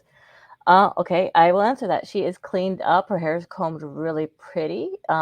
She's wrapped in that blanket really nice, and the nurse is taking really pretty, care of her. But you're missing the obvious. You're missing the obvious. Well, let's see. Look at the mole on her cheek. Oh, let's see. Look at her lips. Look at her eyes. Well, it doesn't look like her, really. Sure does. Sure does. Well, let's see. She's got lipstick on. She's got makeup from the black and white picture that I can see. Absolutely does. Mm-hmm. She's painted up really pretty. Her She's got a mole on her cheek. Mm-hmm. That we can see. Maybe it could be real. Maybe it could not be real. Maybe it's put on there. Perhaps. Well, one thing I noticed is that there appears to... That's a hospital bed. Yes, it is. Okay, so they're in a hospital. Uh-huh. Let me ask you a question, Melissa. What do you notice about her face? First thing that stands out. Well, first thing I've noticed is there's no bruising. There's no blood trickle. And the nose ain't all beat up. The other thing I'm seeing on her face, even though there's no mole, there is a mole. Is there a mole? Absolutely is. There's a mole. There's the same eye shape and contortion. The same full lips, and it's natural blonde hair. Yes. Okay. What else do you see? Is the nurse giving her something to put her to got a sleep? needle. The nurse has a needle in her hand. Is she putting her to sleep or waking her up? What is she giving her a shot for if she's already dead? That's the question. Where is she inserting the needle into? And if you've noticed, the other thing that I find odd here, if you take a look at the gentleman in the suit standing next to him, what has he got a hold of? He's got a hold of his wristwatch. Yeah. Now, back in those days, that is how they kept timing for your heartbeat. Yes, absolutely. They would count the seconds on their wristwatch to gauge your heart pressure. Why is he counting the heartbeat and she's got a needle if the woman's already dead? Unless they're trying to wake her we back don't up. know if that's the thing. We don't know if she's dead in this photo. And if you look in the mirror, behind the nurse, they've got the sleeve pushed up to inject the shot. I see that. Maybe suspicious to me. It's an odd spot. It's a very odd spot. The sleeve is obviously clearly pushed up because it's all bunched up. It's not laying straight like it should. And where the hand is positioned, she's got a hold of it on the one part to brace it, while she's got the other part where her vein would be exposed while he's counting the heartbeats. I am going to say something I've not said before. I believe that Marilyn was either murdered and disposed of immediately and a lookalike having taken her place, or she was carted off into witness protection, and you are looking at either a remarkable lookalike or somebody made up to look like her. But it's very clear and very obvious that the film that we saw without her mole did not look like Marilyn Monroe. That mole gave her face character. Another thing I do find a little strange, if you look at the brunette woman standing behind the hearse, the nurse, her hands, the position they're in, it's like she's worried, like she's picking or wringing her hands. She's got a very worried look on her face. She should be worried. Mm-hmm. We might be looking at the smoking gun. They may have killed her like this. And they may have put one of those poor girls in that bed. Unless they were auditioning for the Marilyn to kill, and they took the other Marilyn away. And that big glass bottle that's sitting up against the shelf, that's chloroform. Yeah, sure is. Mm-hmm. You put that over someone's nose and mouth to knock them out before you sedate them. Absolutely. You can sedate them and you can kill them that way too. They'll never know. They just keep sleeping. Yeah. Let's look.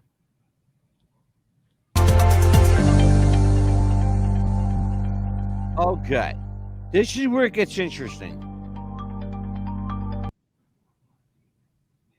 We pointed something out in the last show. Melissa, you weren't here.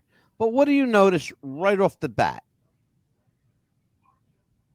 What are those lines on the sides? Is that a hoodie or a hat or something? No, it's a clear sheer veil. Okay. Well, the face looks plastic. We said that before. Go ahead. There's something else about that face, by the way, Melissa. I'm looking to see if there's a mole. There's a mole, but it's in the wrong spot. It's on the opposite side. No, it's lower than it's supposed to be. Lower? Okay. Yep.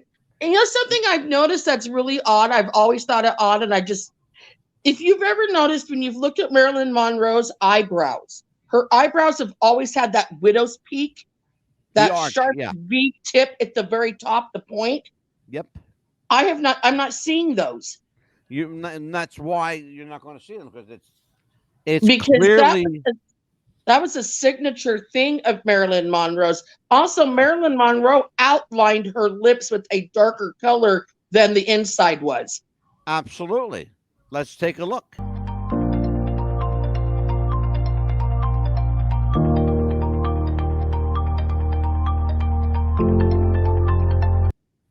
I don't buy that as Marilyn. It's not. We don't. Amelia and I, from day one, said it's not her. It's not, too many inconsistencies. I want you to notice the hands. Look at her face. Look at her hands. Particularly in this photo, look at her hair. The hair is going to be quite critical. Let us watch.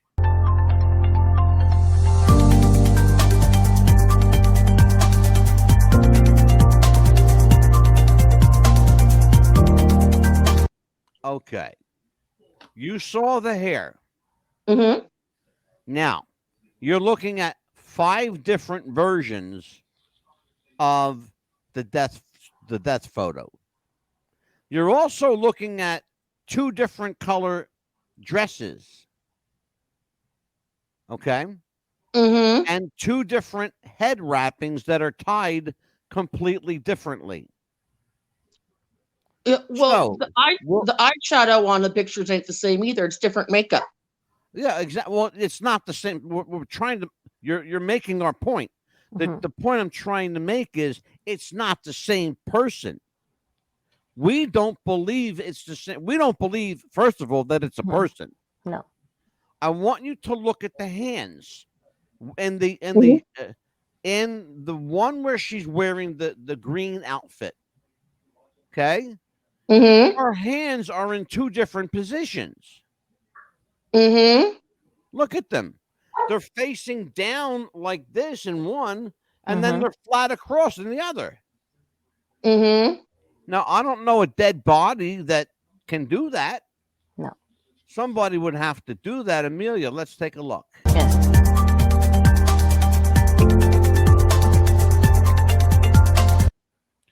The very first thing that Amelia and I both said, what do you see about this, Melissa? We need a third set of eyes on this. Look at that This picture. is probably going to be completely off base, but it looks to me like those eyes aren't even closed all the way, like she's looking out the bottoms of them. She absolutely eyes are open. We said the same thing.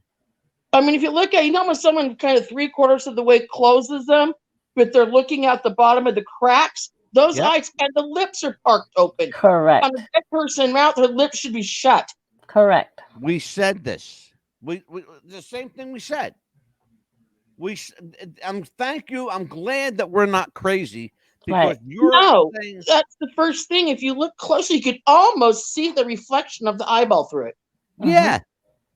We said the same thing a month ago. Yes.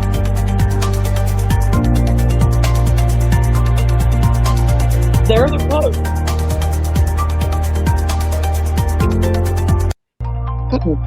Now, hold on a second. I'm going to go back to that one. There's a reason I want to go back to this one. I want you to take very careful notice of everything you see. Everything you see. On this particular photo, look at her cheek. There's no mole on that cheek. Mm-hmm. Okay? There's no mole on the cheek.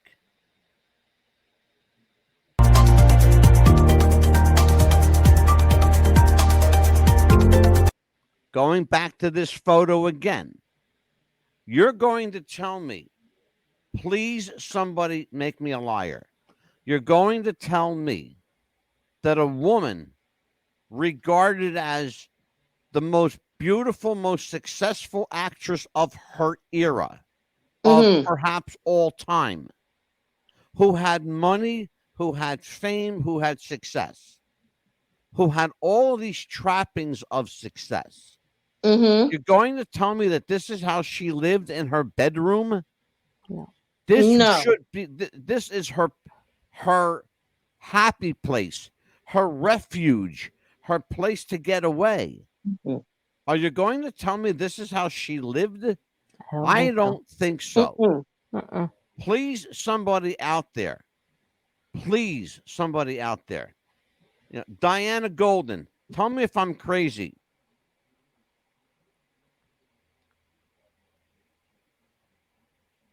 Auditions to find the lookalike. You know what? It's very interesting. Very, very interesting. It wouldn't be the first time. It wouldn't be the first time that they've auditioned lookalikes, by the way.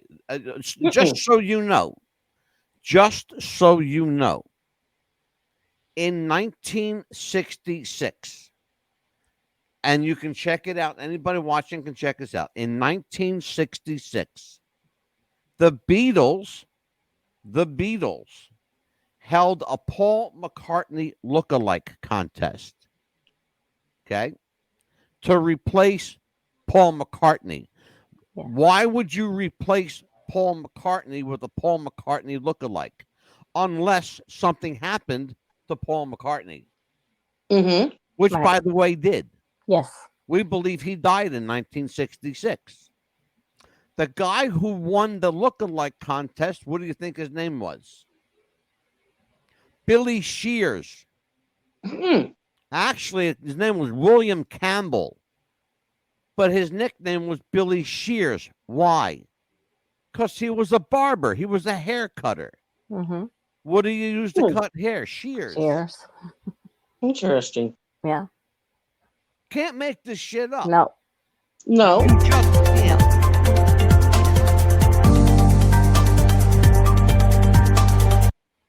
All right. Okay. What is he holding? There's 1, 2, 3, 4, 5. There's at least 7 pill bottles. At least. At least 7 pill bottles. And not a single glass of water. None. Not even alcohol there to swallow them down. No with. alcohol, no nothing. This was as contrived, as set up a scene as you will ever do anywhere. Completely made up. Okay. She must have taken all these. No glass, no water, no alcohol, no decor. This is a set. That's what I wrote. That's what I said on the first show. I wrote it so everybody could see it. There's nothing there, nothing on the wall, but her body is absolutely bludgeoned. They wanted to make sure that this poor girl, whoever she was, rest in peace, that they wanted to make sure she was dead. But I don't think I don't really think it was Marilyn. I really don't. I think they got her out of town. Oh, yes. Here's the other problem me and Amelia had, Melissa, on the last show. Something as simple as the gurney. Okay? Yes. This picture was released by the Los Angeles Coroner's Office. Okay. Okay? August 6, 1962. Look at the gurney. Take a good look at it. Keep that picture in your mind. It suddenly looks like a very different gurney. And it suddenly looks like a very different ambulance, does it not? Well, it doesn't look like an ambulance. Well, it actually is. I want to show you the other photo again. Take a look. What do you notice about that particular ambulance right there? Something that stands out like a sore fucking thumb. Where's the windows? Not only that, there's a The reason top there. of it's not the same. You said something critical. Where's the windows? You said that what you said just now, right? Yes. There are no windows, and what you're looking at is the reason why there are no windows.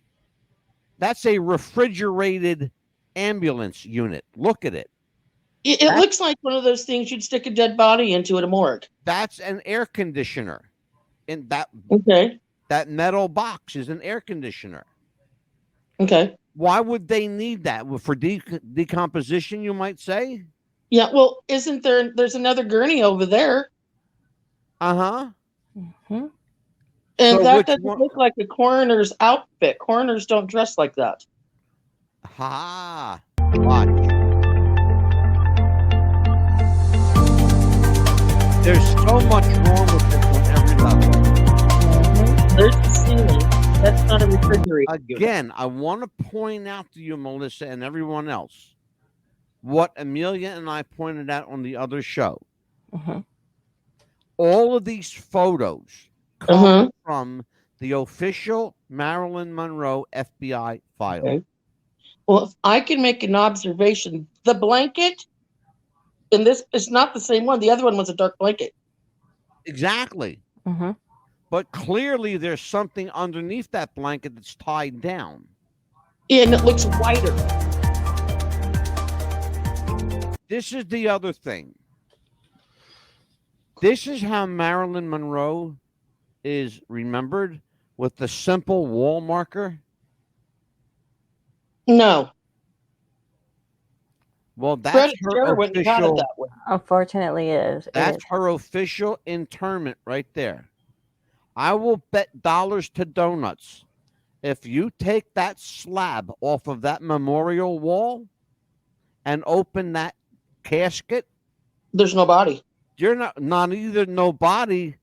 You're not going to. I don't think you're going to find any remnants of anyone who even resembles Marilyn Monroe in that box.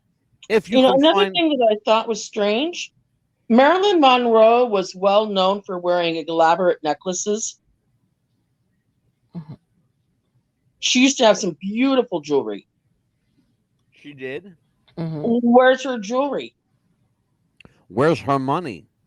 Well, when they dressed her up in the morgue, the dress was very simple. Not even anything Marilyn Monroe would have ever worn. It was too simple. That's the And problem. she didn't have any of her jewelry on. Her makeup was shabbily done. And where was her fake eyelashes? Marilyn Monroe had fake eyelashes. True. Her eyelashes, her real eyelashes were notoriously thin. Yes. Okay. You can't make this up. Like, why? Why would you want to? Okay. We've already opened up a Pandora's box here. But now, let's take a look at this. How do you go about writing a life story? The true things rarely get into circulation. Usually the false things. I wanna be loved by you. In 1982, Los Angeles. Before we go on with this, I want to say kudos, huge kudos, and congratulations to Netflix for this incredibly insightful documentary called The Marilyn Tapes. Please, if you have Netflix, and I'm not I don't need to promote Netflix because they make enough of their own money. And God knows I'm a customer too. But I want you to really, if you have Netflix, to really invest about an hour and a half of your life. It's an hour and a half well spent. It will leave you asking more questions than answers. It will also draw you in as a genuine and honest fan of this underdog, this woman who was maligned in life and maligned in death, and made out to be this terrible person that I don't think she was. I think that she was incredibly insecure and sad and lonely. And I think she wanted to be accepted and loved, but more accepted than loved. And I think she couldn't find what she was looking for. Let's take a look at this, and then we'll discuss at the end of it. Reopened the case of Marilyn Monroe's death. After 20 years, it's time to clear up this case once and for all.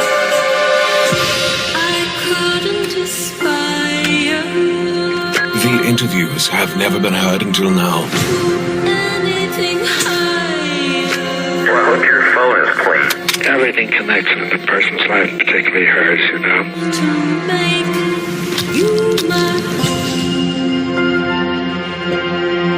To get to people with information about the night Marilyn died, it was difficult. Let it be. I can't say anything, and I knew it all. I did what you always have to do if you meet a dead end. I went back to the beginning.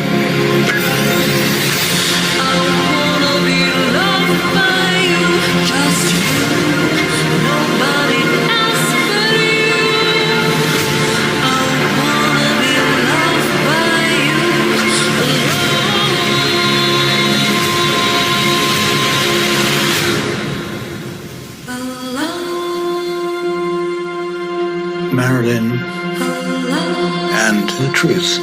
It's like going into the lion's den. And I indeed found out things which had not been found out before. I like to stage here and now. Fame is fickle.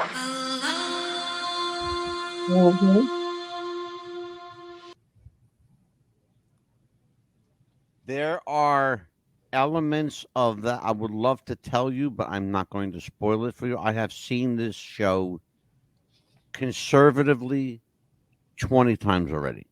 Oh, I can't wait to see it now. Every time I watch it, I find something new. I'm going to end up crying. I can't wait to watch it. You're going to end up you're not going to you might cry a little bit, Melissa, but you're going to end up with pen and paper doing like I did and become a detective. Oh, I love to investigate anyway. Oh, me too. And you're going to. I'll tell you what. This is, I could do this. Amelia, we've done what, the 2 shows on Marilyn already? Yes, so far. This will be the third one. The third one. Okay. We could do probably another 6 months just on Marilyn. Yes. Marilyn and Elvis. By the way, I only found out today. I had to fact check this, that Elvis and Marilyn did have sex, which is funny because on my bedroom wall. I have a 5-foot by 3.5-foot poster of Elvis playing the guitar on the back of a car. He's sitting on the back of a car. Mm-hmm. And next to him, with her leg up on the bumper, is Marilyn Monroe. Oh, wow. Somebody painted the two of them in the same. And I'm going to take a picture of it and post it on Facebook so you can see what I'm talking about. I can't wait to see it. Cool. Yeah. And it was done. It looks like a photograph. That's how well done it is. Wow. It looks like a photograph. It's so precise. One thing that has never been mentioned was that Marilyn's mother was the one that actually put Marilyn into foster care, where she went from group home to group home because she was mentally unstable and ended up being in and out of mental institutions. Well, she did. Well, Marilyn inherited that trait from her mother because she suffered with bipolar disorder, what we could now call bipolar disorder. Back then, they called everything schizophrenia. Yeah, everything. Everything had a blanket diagnosis. Before they knew about attention deficit, adult attention deficit, children attention deficit, before they knew about bipolar disorder, before they knew about mood swings, postpartum depression, before they knew about any of these, conditions that are that you can't wipe with a blanket, a blanket canvas and say, oh, well, this is what it is. Yeah, everything was schizophrenia back then. In the day, that's what they did, though, Melissa and Amelia. You know that. Yeah. Well, they called it manic depressive. They've called it a lot of things. Well, they broad brushed everything. Mm-hmm. It's sad, though. It really is. We realize that we've done almost 2 hours tonight. Wow.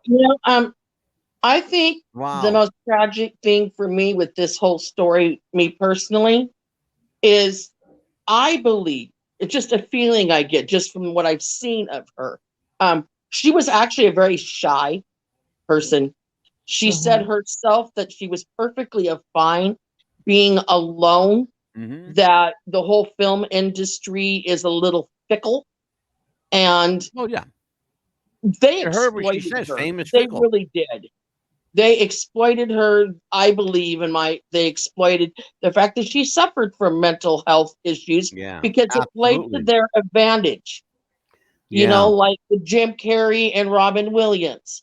Robin Williams, they put him on his drugs and take him off, to throw him into fits and all kinds of stuff. I'm glad you mentioned Robin Williams because we're going to do a show on Robin Williams. Something's not kosher there, and we're going to. I found out some info. We're going to do Robin Williams and Bob Saget in the same show. Oh, that would be great. Both of their deaths are now being questioned. Bob Saget, it was the comedian from Full House. Full House, yes. Okay. He allegedly died from bumping his head. Okay. And everybody was, sad and, poor Bob and our condolences. Okay. Come to find out, maybe not so fast. Maybe he didn't bump his head. Maybe there was something more sinister there. So, and for some reason, his Diane family... Payne Golden says, now they brush everything with the term COVID. If you have a cold, it's COVID. If you got the flu, it's COVID. You know what, Diana? You're absolutely right. You're absolutely right. And we are going to do a show on COVID, and I would love you to be part of that show. She liked being alone and the rest to rejuvenate. Absolutely. She surely did. The problem, though, and you know this, Diane, from being in the entertainment business, when you're on a roll and you're hot, your promoters want you out there every day, a different city every day. No rest for the weary. You got to perform. You got to be up. Watch the movie Elvis. What they did to this poor bastard was unbelievable. What Colonel Parker did to Elvis Presley should be a fucking crime, and it probably is in some states. Awful. Just abso-fucking-lutely awful. that they made this man perform when he was sick, when Yes. he was drugged, when he was tired, when you just can't go 2 shows a night, an hour, a show, 7 days a week, and 2 shows on Sunday. You can't do that. And then along here comes a, here, Sonny, just do this. You'll feel better in a minute. Mm-hmm. Yep. Who's to say they're not above pushing controlled substances, cocaine, Oh, they absolutely do. methamphetamine. I'm one of those people, though, that I believe, I absolutely believe, and Amelia knows this, and the whole world knows this because I've said it. Yes. I absolutely believe that Elvis faked his death for a couple of reasons. First of all, I have video proof, not the least of which is I believe he had to die in order to be able to live. Yes. Colonel Parker is the only manager in show business history, the only manager in show business history to get 55% of his clients' take. 55%. He made more than his client. He made more than his client. Do you hear what I'm saying to you? He was ripping him off. Big time. Yes. But Elvis didn't understand. He just thought it was, I have to be loyal to the Colonel. He got me this far. You have to see where Elvis came from, too. Yep. Diana says 7 nights a week is brutal. 2 shows a night, 7 nights a week, 2 shows on Sunday, afternoon matinee and evening show, dinner show, Las Vegas, from 1969 to 1977 when he died. He was still playing Vegas. Sad, sad case. So let me go around the horn here. What's the takeaway from this? I'm going to start with you, Arctic Wolf, Melissa. I think that Warner Brothers and the movie production scene as a whole, they're very abusive and cruel to people. I think their treatment of Marilyn Monroe was very tragic and very sad. We lost a very beautiful soul when we lost her, and I believe that wholeheartedly. I do think she suffered from some kind of mental illness, and I think they took advantage of it and exploited it to their benefit, and they should be ashamed of themselves. And may she rest in peace wherever she is. Yeah. Absolutely. Yeah, it's like when she was saying, I think she had some depression from her mom and getting not to know who her father was. She missed having a father figure in her life, and I think that's what made her more depressed than anything. And having someone in her life, father figure, someone older, and trying to find love made her want to be in front of the camera, but at the same time, she didn't want to be in front of the camera, but that's all she knew. And basically, wanting to find love, basically. It was the hardest part for her. And to her, maybe finding a way out was this way. But I think she was alive somewhere, and I think she did live her life, but not as a star like she wanted. And I believe, perhaps differently from both of you, I certainly believe that had she first of all, I don't think she's alive. I do believe that she was killed. I would like to believe that for a person that had a conscience, that had a soul, took her away from all this craziness and gave her a new life somewhere. I don't think that was in the cards for her because Marilyn just didn't have that kind of luck. She just really did not have that kind of luck. I think that she was dead shortly after the Kennedy birthday party. I don't think she lived till August. I think she died before her alleged death date. I think the person that they put in that bed was a lookalike, one of those poor girls that we saw in those video. I absolutely believe that there was a staged, contrived scene. That death scene was a studio. You're not going to convince me that was her house because it is completely inconsistent with what her house looks like. It was not block, never was, couldn't be. It was completely a wood structure. Everything was wood and two by fours and sheetrock, and it was built like that from the ground up. She had a beautiful, beautiful living room with a absolutely immaculate day bed. Did you catch that one, folks? It was a day bed, but yet you're going to tell me that her bedroom where she sleeps, where she takes men, where she takes her lover, that's what she takes him to? Are you going to take your lover to that? Okay. I don't think so. I don't care if you're Marilyn Monroe. I don't care if you're Attila the Hun. I don't care if you're Ronald Reagan or Joe Biden or any person of importance. You're not going to take anyone that you're with to a mess looking like that. I don't think that was her bedroom. I don't think that was in her home. No. I think it was a movie set. I think I can prove it by the ceiling. The ceiling was the giveaway. I don't think there's anyone that's going to argue the point with me because I can prove it. And the proof is blaringly obvious. You saw it tonight. And if that's not enough, that's okay because I have more. We got, oh, trust me, we got files. We got files full. You want to talk about paperwork? And my scanner has been very busy here lately. To me, huh? Just to know, just so you guys know tonight, because Amelia and Melissa, you're going to get a JFK assassination package. Each of you are going to get that to study for the Kennedy assassination. On my birthday, that too, no less, package huh? contains 50 pages. Okay, I get homework on my birthday. Yeah. Happy birthday. You each, yeah, well, Melissa, I don't know if you noticed, but Amelia's birthday is Assassination Day. Mm-hmm. Oh, how I'm sorry. Yep. How interesting that is. Mm-hmm. Go down in history.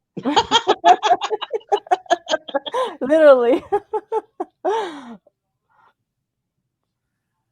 It's interesting. Diana Payne Golden, dear friend of mine, I love Diana. She says, I always believed that she overdosed until tonight. Well, you know what?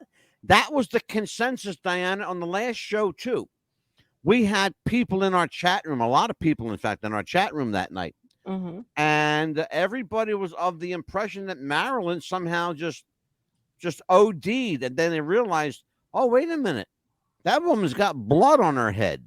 Mm-hmm. And she's got pieces of her back missing. And somebody beat the living shit out of that poor woman. And then maybe it's not, everything is not what it appears to be. Let's put it that way. I'll stay safe and say it's not what it appears to be. Yes. Is there much more to explore? Absolutely there is. And someday, maybe sooner than later, Amelia and I and Melissa will bring you that show. But right now we got other shows to get in because we can make this the Marilyn Monroe show for the next year if we wanted to. And I would tell you something too. Angelo told me a lot of stuff about Marilyn before the movie Blonde came out on Netflix. And let me tell you, he was 100% accurate to the point. I'm telling you that. I'm going to have to watch it now. Curiosity's going to have to get the better of this cat.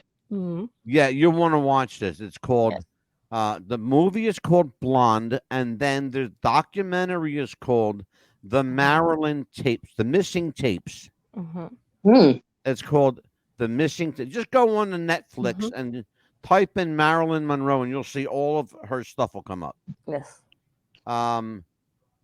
So, listen, we got a lot going on. Amelia, tell everybody what's coming up. Yes, November the 8th, on Tuesday, we have Sasquatch, which is Bigfoot. We're going to be doing a show on him. And on 10th of November, Roswell, New Mexico. We're going to be studying that. Yes, the Roswell crash. And then November 15th, the chemtrails. I would love for Melissa to stop playing with her camera right now. And then I'm November... not. It keeps clicking me off. Doggone it. And then I'm going to November... have to get you something. I got to My send you a tablet took a computer. dump, so I'm on my phone. That sounds like the first time I started. I'm going to send you something. Oh, my God. And I'm not having good luck here, people. All right, listen. I want to. Crap! Why are you calling me on Facebook for? We don't do Facebook. It was an accident. There we go. Just ignore me. I'm okay with that. All right, well, listen, I'm going to say goodnight to you. And For the love of God. I'll talk to you Here in a we minute, go. right? This is the last time I'm clicking on this one, and I'm getting something figured out before next Tuesday, I swear. All right. Tell everybody you love them. Sorry, guys. There we what I go. said. I said The tell last everybody you time. love them. Oh, my God. What a character she is. Jesus. Let's tell everybody where you can get it hold. We are at youtube.com/@what'sthebuzzpopcast, or you can email us at what'sthebuzzpopcast@gmail.com. We are part of the WWTF radio network on the Podbean network. So if you want to find that, we are real easy to find. What's the Buzz on Instagram? Go to our search engine. Our keywords are What's the Buzz Popcast. Just type that in and you'll see we're on every platform, every podcast platform, every radio station. We're all over the damn place. All you got to do is type in What's the Buzz Popcast. Oh, God. I'm exhausted now, Amelia. Me too. Jeez, good one. Well, I'll tell you what. On behalf of Melissa, the Arctic Wolf Black, on behalf of Amelia, the Pitbull Chapman, I am the Mad Dog, Angelo DeCipio. Take care, everybody. We'll see you next time. Good night. Bye-bye. Yeah.